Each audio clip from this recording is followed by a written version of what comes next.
তোমরা সবাই কেমন আছো? আজকে আমি একটা গল্প বলবো। গল্পের নাম সাজাসাজি। গোপাল ভাঁড়ের গল্প।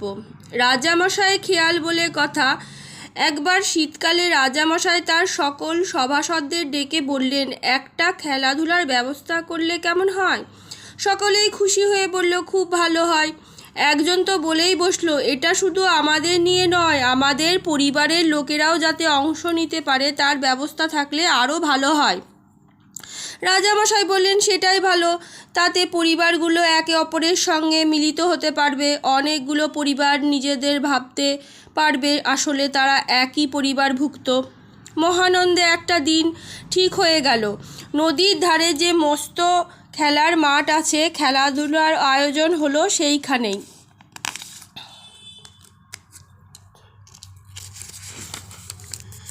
নবদ্বীপ ও কৃষ্ণনগরের বাছাই খেলোয়াড়েরা সেদিন বিচারকের আসন অলঙ্কৃত করল। প্রথমে বাচ্চাদের দৌড় প্রতিযোগিতা হলো, আর একটু বড়দের জন্য হাডুডু হলো, বাড়ির বউদের জন্য হলো শাঁখ বাজানোর প্রতিযোগিতা।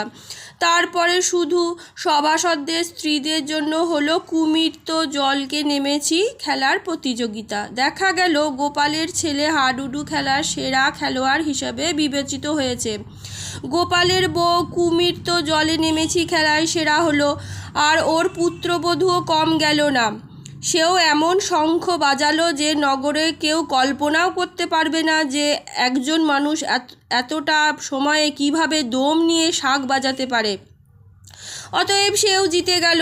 এরপরে সভাসদদের পালা। রাজামশাই বললেন, একটা মজার খেলা হোক, যে যেমনভাবে সেজে আসতে পারে আসুক।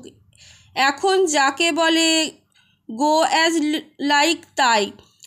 এমনি সাজাসাজির পালা এসে গেল। কেউ সাজলো রাজা, কেউ সাজলো ভিখারি, কেউ বা ফেরিওয়ালা সাজলো। মশানন্দের চানাচুর নেবে গো, চানাচুর যে খাবে সেই মজবে। কিন্তু সকলেই জানতে চাইল, বেটা গোপাল গেল কোথায়? দেখা গেল গোপাল নদীতে স্নান সেরে গোটা গায়ে তিলক কেটে মাঠের মধ্যে দিয়ে হেলতে দুলতে আসছে। আর তিলক এমনভাবে কেটেছে যে প্রথমত গোপালকে চেনাই যাচ্ছিল না। তার উপরে দেখলে মনে হবে যেন একটা ঝাঁকড়া তুলসী গাছ হেঁটে চলেছে। রাজামশাই গোপালকে চিনতে পেরে বললেন, আরে তুমি যে আস্ত একটা তুলসী গাছ হয়ে গেছো। এই কথা শুনে গোপাল কাছার কাপড় তুলে দৌড়াতে লাগলো। পিছনে সভাসদরা কেউ কেউ ছুটতেও লাগলো। তারপর রাজামশাইয়ের দিকে ছুটে আসতেই তিনি জিজ্ঞাসা করলেন, গোপাল অমনভাবে ছুটছ কেন?